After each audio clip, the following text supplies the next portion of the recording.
السلام عليكم ورحمة الله وبركاته. بسم الله الرحمن الرحيم. الحمد لله رب العالمين والصلاة والسلام على أشرف المرسلين وعلى آله وصحبه أجمعين.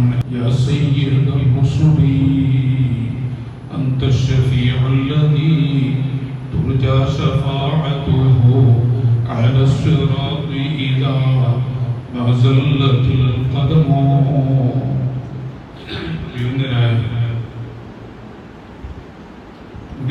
പാപ്പയുടെ പുണ്യമകൻ കൂടിയായ സയ്യിദ് അവറുകൾ വഹാബ് ഉസ്താദ് അൽഹംദുലില്ലാഹ് നമ്മുടെ പ്രസ്ഥാനത്തിൻ്റെ അഭിനന്ദന നേതൃത്വവും ഈ മഹത്തായ സ്ഥാനത്തിന് പ്രസിഡന്റ് കൂടിയായ ബഹുമാന്യരായ പാപ്പയുടെ ഞാൻ അത് പേരെടുത്ത് പറഞ്ഞത് നമ്മുടെ താങ്ങും തണലുമായിരുന്നു.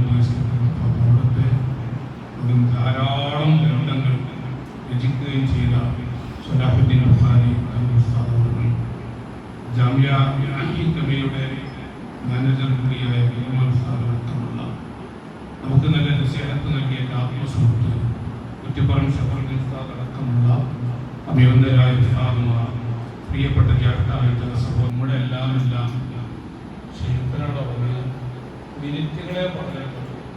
പക്ഷെ ഓരോന്നും ഒരു ഗതി ഒഴിവാക്കാനില്ല, ഒരു കിണമിനും ഒഴിവാക്കാനില്ല. ചാപ്പനങ്ങാടിൽ പാപ്പ വലിയൊരു മഹാനാണ് എന്നാണ് തന്നെ. ചാപ്പനങ്ങാടിൽ പാപ്പ വലിയൊരു മഹാനായിരുന്നു. അത് അവസാനം നിർത്തുന്നത് നമ്മുടെ മക്കളുടെ കാര്യം നമ്മളൊക്കെ ശ്രദ്ധിക്കുകയും കുട്ടികൾ വിചാരത്തിലേക്ക് പോകുന്നത് മറ്റുമൊക്കെ. അങ്ങനെ ഔലിയാക്കളുടെ ആ മഹത്വത്തിന്റെ ഭാഗത്തിൽ ചെന്ന് അവസാനം നമ്മൾ ശ്രദ്ധിക്കേണ്ട ചില ഭാഗങ്ങൾ വരെ സൂചിപ്പിച്ചുകൊണ്ടാണ് ശൈഖിനെ നമുക്ക് സഹായിച്ചിട്ട് കൊണ്ടുപോയത്. അൽഹംദുലില്ലാഹ് അതില് തിരൂരങ്ങാടി ബാബു ഉസ്താദും കുണ്ടൂർ ഉസ്താദും എല്ലാം അവിടുത്തെ വാക്കിലങ്ങനെ കൊണ്ടുപോയി. ബഹുമാനപ്പെട്ട എന്റെ നാട്ടിലേക്ക് ഞാൻ പറഞ്ഞൊക്കെ എന്നെ തിരങ്ങാടി ബാബു ഉസ്താദ്. അപ്പോ ബഹുമാനപ്പെട്ട ബാബു ഉസ്താദ് പറഞ്ഞൊരു വാക്ക് കുണ്ടൂർ ഉസ്താദിനോട്, എന്നെ കൊണ്ട് വാപ്പൊക്കാന്ന് വിളിച്ചിട്ട് ആ മഹാനപ്പൂർ വാപ്പ് കൊടുക്കാൻ തുടങ്ങി വെച്ചു. അവിടെ കുണ്ടൂർ ഉസ്താദ് എത്തിയത്.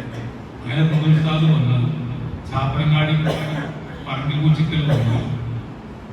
വീട്ടിലെത്തി പള്ളിയിലാണെന്നും വീട്ടിലാണെന്നും രണ്ടും ഉസ്താദ് പറയുന്നു. അങ്ങനെ പള്ളിയിൽ ഇങ്ങനെ വാപ്പു ഉസ്താദ് ഇരിക്കുമ്പോ കുണ്ടൂർ ഉസ്താദ് ഇങ്ങനെ കയറി ചെന്ന ഉടനെ കുണ്ടൂര് കാതറാക്കം കണ്ടില്ല, കുണ്ടൂര് കാതറാക്കം കണ്ടില്ല. ഒരൊറ്റ വാക്ക് കുണ്ടൂർ ഉസ്താദ് തന്നെ പറയുന്നത് കേട്ടവരിവിടെയുണ്ട്. ആരാണ് ശൈഖുന ചാപ്പനങ്ങാട് പാപ്പയെന്ന് എപ്പോ ബോധ്യപ്പെട്ടു. ഞാനിങ്ങനെ ഒരു ലക്ഷ്യം വെച്ചാ പോയിരുന്നത് ശരിക്കൊന്ന് തറച്ചു. ഞാൻ അന്ന് മുതൽ തലത്തിൽ നടത്തുകയും ചെയ്തു.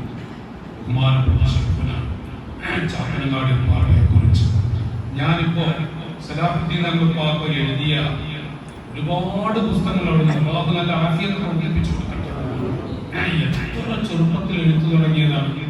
അവിടുന്ന് എഴുതിയ ഒരുപാട് പുസ്തകങ്ങൾ ഞാൻ വായിക്കാറുണ്ട്, ധാരാളം പുസ്തകങ്ങൾ. ഇപ്പൊ ഇവിടെ ആ പുസ്തകത്തിൽ ശൈഖിനെ കുറിച്ച് സമസ്തത്വം എന്ന് പറഞ്ഞ് ഒരു ലേഖനത്തിന്റെ ഒരു ഭാഗം കുമാരപ്പുഴ കുറിച്ചു. അതിൽ നമ്മുടെ CH അയ്യൂബ് കുറിച്ച ഭാഷയും മഹാനമുള്ള ഉസ്താദുമാരൊക്കെ വേറെ ചില സംഘടനകളിലാണ്. അപ്പൊ ആ സംഘടന പ്രവർത്തിക്കണമെന്ന ഒരു തോന്നൽ അയ്യൂബ് ഉസ്താദിന്റെ ഇദ്ദേഹത്തിന് തങ്ങളൊക്കെ എഴുതിയത് അതിന് ചെറിയൊരു ഭാഗം പറയാം. ഞാനത് കേട്ടിട്ടുമുണ്ട്. അയ്യൂബ് ഉസ്താദ് അങ്ങനെ ചാപ്പനങ്ങാട് പാപ്പയുടെ അരികിൽ എത്തിയിട്ടുണ്ട്. ഉടനെ തന്നെ കണ്ടത് സലാചരിയുടെ നിങ്ങളെ സമസ്ത എന്ന മഹത്തായ അതാണ് ഏറ്റവും മറ്റുള്ളവർക്ക് ചിന്തിക്കാൻ അങ്ങനെ ഓരോ വിഷയത്തിലേക്ക് എടുത്തു നോക്കിയാലും ബഹുമാനപ്പെട്ട ശൈഖിനെ അത്യാവശ്യം എല്ലാവർക്കും പറയാനുണ്ട്. ഞാൻ രണ്ട് പേജുകൾ എവിടെ ആയതുകൊണ്ട് പ്രത്യേകിച്ച് കുറച്ചും ഒരു എഴുതിക്കൊണ്ട് ഞാൻ പറഞ്ഞു. അപ്പോൾ തമിഴ്നാട് പറയുന്ന എല്ലാവരും പദം പറഞ്ഞത് നിങ്ങളെ കിടക്കൽ നിങ്ങൾ വേറെ. അപ്പം ഞാൻ ഞാനെത്തുന്ന 2-4 പേര് വരുന്നത് എവിടെയാണ് പിതാക്കളെ സമാധാനമുള്ളത്, എവിടെയാണ് സന്തോഷമുള്ളത്? അപ്പൊ നോക്കില്ല സർവതീർത്ഥാട് അത് ഞങ്ങളൊക്കെ ബാധന പോലെ കുറെ കൊല്ലായി. ഇപ്പൊ അതിന് ബാധൊക്കെ ബാധ കുറവുണ്ടോന്നില്ല. ഇവിടെ ബാധ കുറഞ്ഞുക അത് മടിയനായിട്ടാണ്. ഞങ്ങളൊക്കെ ബാധനുണ്ടോ എല്ലാ ദിവസവും. ഇപ്പൊ ഞാനിന്ന് 2 ബാധനുണ്ട്. ഇത് മടിയനായിട്ടാണ്, മഹാമടിയനായിട്ട്. അതാണ് വിഷയം. മടിച്ചിങ്ങനെ പറയുന്ന പ്രശ്നമാണ്. അതാണ് ഇതാണ് ഒഴിഞ്ഞു മാറി. അപ്പോ ഞാൻ പറഞ്ഞു വരുന്നത് പഴയ കാലത്ത് കുറെ കൊല്ലം 35 കൊല്ലത്തിലേറായി, 38 കൊല്ലത്തോളായി വാഴ പറയാൻ തുടങ്ങി. പക്ഷെ ഒരു 1.5 വർഷം മുമ്പ് വരെ എന്റെ പൊന്നു പിതാക്കൾ സഹോദരിമാരുടെ കൊണ്ട് ഞാൻ പറയാം, ഒരു 1.5 കൊല്ലം മുമ്പ് വരെ ഏത് ഉപ്പയും ഉമ്മയും വാഴനുള്ള വഴങ്ങു പറയുന്ന മറ്റു ഉസ്താദുമാർ, ബഹുമാനപ്പെട്ട സ്വലാഹുദ്ദീൻ പാപ്പയെ പോലെയുള്ള അവിടുത്തെ പൊന്നുപ്പ അവിടുത്തെ നിറഞ്ഞേറ്റി കൊടുക്കട്ടെ, അവിടെ അരികിലൊക്കെ പോകുമ്പോ ഏതൊരു പിതാവും പറയും, മകൾക്കൊരു പുതിയാപ്ര കല്യാണം, മോൾക്കൊരു പുതിയാപ്ര അല്ലേ, മോൾക്കൊരു പുതിയാപ്ര കല്യാണം. ഇപ്പൊ 1.5 കൊല്ലത്തിൽ ഉറച്ച സ്ഥലത്തും 1.5 വാഴത്തിന് പോയ സ്ഥലത്ത് വേഗര അവിടെ ഒരാളും മോൾക്കൊരു പുതിയാപ്ര പറയുന്നത് പറയുന്നില്ല. ഈ 1.5 കൊല്ലത്തിനുള്ളിൽ ആര് കണ്ടാലും മകനൊരു പെണ്ണുമാണ്, മകനൊരു പെണ്ണുമാണ്. അത് എവിടെ നിലങ്ങളിൽ ഏറ്റവും നമ്മളെ മലപ്പുറം ജില്ലയിലാണ്.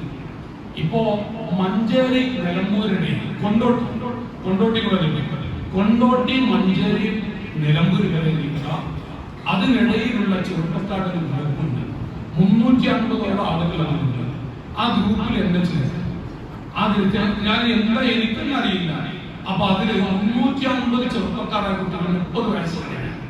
അപ്പോ ഒരൊറ്റ കല്യാണം കഴിക്കാത്ത ചെറുപ്പക്കാർ 350 ചെറുപ്പക്കാരെ കല്യാണം കഴിച്ചിട്ടുണ്ട്. അപ്പൊ ആ കുട്ടികളെ ചർച്ച ഞാൻ എങ്ങനെ അറിയില്ലേ, അവർക്കെല്ലാം ഉണ്ട്, അവർക്ക് വീടുണ്ട്, ജോലിയുണ്ട്, എല്ലാം ഉണ്ട്. പക്ഷെ പെണ്ണ് കിട്ടാനില്ല. എവിടെയാണ് തോറ്റൊക്കെ നമ്മളെ മലപ്പുറം ജില്ലയിൽ പെണ്ണിന്റെ കുറവാണ്. നിങ്ങൾ മുന്നിലല്ല, പെണ്ണിന്റെ കുറവാണ്. പെണ്ണിന്റെ കുറവൊന്നുമില്ല, പെണ്ണ് നിറഞ്ഞ അതേ എല്ലാ കാലത്തും.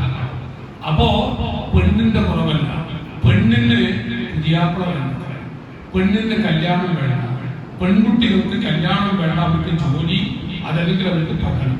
പഴയ മഹാന്മാര് ബാപ്പുസ്ഥാനത്തിൽ അഗ്രഗണ്യനാണ് തിരുമണി ബാപ്പുസ്ഥാനത്തിൽ. ബഹുമാനപ്പെട്ടവരൊക്കെ പെൺകുട്ടികളുടെ ഭാവിയെ കുറിച്ച് വല്ലാതെ ആഴത്തിൽ പറയാറുണ്ട്.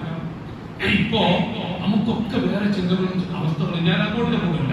ഞാൻ പറഞ്ഞു വരുന്നത് പെൺകുട്ടികൾക്ക് കല്യാണം വേണം, ആൺകുട്ടികൾക്കാണെങ്കിലോ അവർക്കൊരു പെണ്ണ് കിട്ടാനില്ല. ഈ ഒരു അവസ്ഥ ഒന്ന് പരീക്ഷണവുമാണ്.